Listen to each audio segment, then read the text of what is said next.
Hello everyone, welcome to this September and October edition of This Month in Flag News. I'm Vexillographer, and our first story today comes from the United States state of Vermont, specifically the city of Burlington, the largest city in Vermont.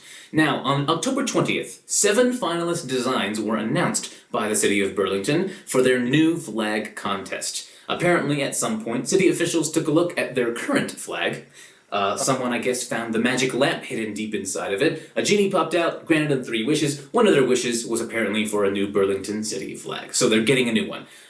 These are the 7 finalist designs. You can take a look at them at this website and read about what they symbolize. Now, you'll notice a lot of the colors green, white, and blue show up a lot. A lot of the designers use green to represent the Green Mountains, white to represent the tons of snow that Burlington gets every year, and the blue makes sense because Burlington is located right on the shoreline of Lake Champlain. Now, you'll notice a lot of the designs on the website aren't really given the most interesting names. You know, finalist A, finalist B, finalist C, etc. I personally might have given them slightly more creative names than that. For example, this one, finalist F, I probably would have called it Borington. Finalist G, I might call it Burlington and Herzegovina. Now, if you're from Burlington, Vermont, you can go to this website and vote on what you think of each of the 7 finalist designs. Voting is open until November 17, and the winner will be announced on November 20th. It's pretty exciting. But remember, voting is only for Burlington residents, guys, okay? I don't want to see any of you cheating, okay? It's wrong, and even if you try to cheat, there's no way you're going to get past the double-layer security system on the website, okay? It's super sophisticated. Let me show you. The first layer of security, a check mark. I certify that I live, work, go to school in, or own a business in Burlington. No way you can get past that. Only Burlington residents can check that check mark. Super secure. And the next layer of security, your first name and last name. So I guess someone with a phone book or something will double check to make sure that you are indeed having a name of someone who lives in Burlington, okay? So again, no way to get past that. No way. There's just no way. No one is able to get past that. Not at all. There's no way. There's no way. Anyway, let's move on to our next story. The past couple of months have been a very big time for independence movements all around the world. So let's talk about 4 of these independence movements, the flags they're using, and basically how the independence thing is going for them so far. And let's start with the one that's probably in the headlines the most lately, a region of Spain called Catalonia. It's in the northeastern area of the country, and many of the Catalonian people have been wanting their independence from Spain for quite a while. On October 1st of this year, however, they finally had an independence referendum that the government of Spain tried really hard to shut down. Okay, so what about the flags they're using? So this is a flag that you probably see in a lot of the pictures of the enormous rallies and protests that have been happening in Catalonia, especially in the city of Barcelona. This is the blue Estelada flag. It's basically the official flag of Catalonia, but with an extra blue triangle and a white star on it. This was largely inspired by the flag of Cuba and possibly the flag of Puerto Rico, which both got their independence from Spain about a century ago. So this is the main flag being used by a lot of the protesters in the Catalonia independence movement. So how is the independence thing going for them so far? Well, after the referendum, the Spanish authorities sent a lot of people by force to shut down all of the independence stuff. The leaders of Catalonia have fled the country, trying to avoid arrest, and Spain has removed their autonomous rule. So basically, the Madrid government is now directly ruling Catalonia from Madrid. So, how's the independence thing going for Catalonia? Not great. Okay, who's next? Now let's check in on the Kurdish independence movement, especially the one in northern Iraq. Now, the Kurdish people live in many countries in the Middle East, like Turkey, Iran, Syria, Iraq, but the part in Iraq is particularly interesting right about now. On September 25, they held a non-binding independence referendum, and a lot of people were flying this flag out in the streets. The red here represents those who died for their cause, the white represents peace, the green represents natural beauty of Kurdistan, and in the center is a yellow sun with 21 rays. Now apparently, the sun and the number 21 are very important and significant to a traditional Kurdish religion. So, how did the Iraqi government respond to this referendum?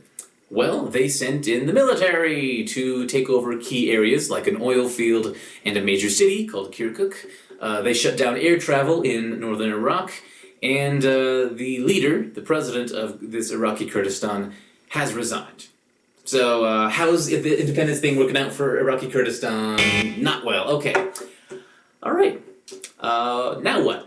Now, the enormous island of New Guinea, north of Australia, is currently divided between two national governments. The eastern half of the island is controlled by the nation of Papua New Guinea. The western half of the island, called West Papua, is currently under the control of the government of Indonesia. Now, in 1961, it was not under the control of Indonesia, it was under control of the Dutch. But it was looking like they were going to get their independence soon. So they got this flag ready to go for West Papua. It's called the Morning Star flag. The red represents their struggle, the stripes represent the different tribes that live on West Papua, and the star represents hope. They were working on getting their independence, but in the 1960s, Indonesia invaded and basically took control of West Papua for itself. And it is still controlled by Indonesia to this day, and pretty much ever since then, West Papua has been trying to get its independence from Indonesia. So, this flag is still around, but now it's more of an independence movement than the actual flag that they were going to use for their country that they never got to have. So how's that been going for them? Well, Indonesia has made this flag illegal. Also, Indonesian military forces have, over the years, arrested and killed thousands of people for protesting this whole situation. More recently, this year, a petition was gathered with thousands of West Papuan signatures. It was sent to a United Nations committee to have their cause heard, and the United Nations committee, partially because they didn't want to offend Indonesia, rejected their petition. So how is that independence movement going? Yeah, that's what I thought. And there's also an independence movement going on in southwestern Cameroon, a country in Central Africa. So how's that one going about? Well, in southern Cameroon, there is an area that actually uses English as its main language of business and commerce and stuff, even though most of Cameroon uses French for the same purpose, because most of Cameroon used to be a French colony, but southern Cameroon, this particular area of Cameroon, used to be a British colony. So, how did that happen? Well, when the colonization was ending, southern Cameroon got the chance to vote on whether it wanted to be part of the new country of Nigeria or the new country of Cameroon. They voted to be with Cameroon. So you have this situation where most of the country uses French for its commerce and business purposes, but southern Cameroon, this particular part, uses English. Some countries have been able to make that work, but Cameroon doesn't seem to be wanting that to happen.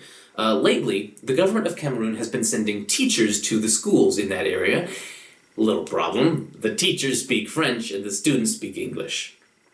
That doesn't sound like a good plan for a successful classroom, if you ask me. Teachers and students should probably understand each other. So a lot of people are protesting that, and some people in southern Cameroon have gone so far as to propose a new country to split off from Cameroon called Ambazonia. And this is the flag of Ambazonia that they have been proposing. This blue represents government and law, white represents purity, and the dove holding a branch appears to be a biblical reference, perhaps from the story of Noah and the Genesis flood. And the dove itself represents the Spirit of God. Now, how is this particular movement going? Well, the government of Cameroon, in response to many of the protests, has repeatedly shut down internet access in southern Cameroon, and has beat up people, and has gotten pretty violent, and has killed many of the protesters. And apparently the violence has gotten so bad that tens of thousands of southern Cameroonians have become refugees and are fleeing the violence into Nigeria. So how's that one going? Yeah, that's not going well at all. Alright, I'll be right back with a happier story. Hold on.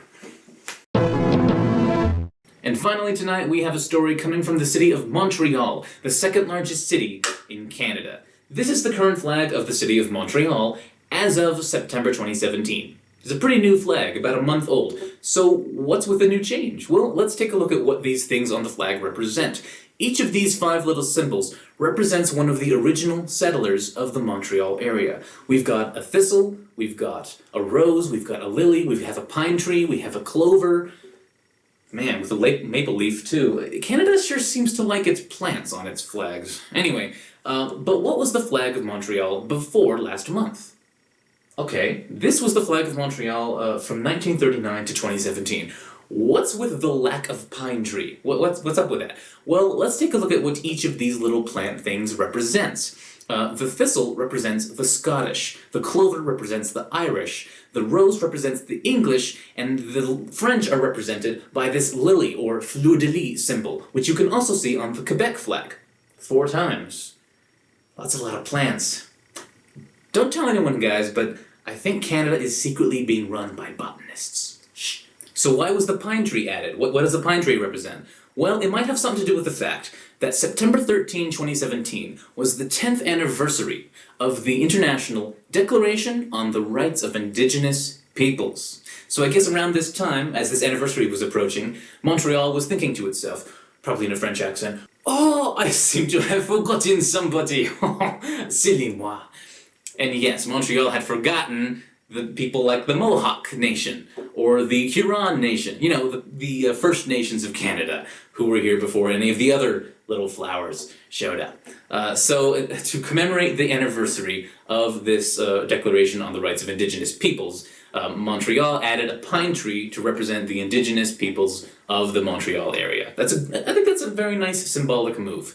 Canada has not shown much respect to its Indigenous peoples over the years, but it's a little step. It's a baby step. It's something, at least, and it's a nice shout out. And it's actually a pretty good symbol, because one of the nations, the Mohawk Nation, was one of the original members of the Haudenosaunee Confederacy. It was an alliance of indigenous nations that goes back hundreds and hundreds of years.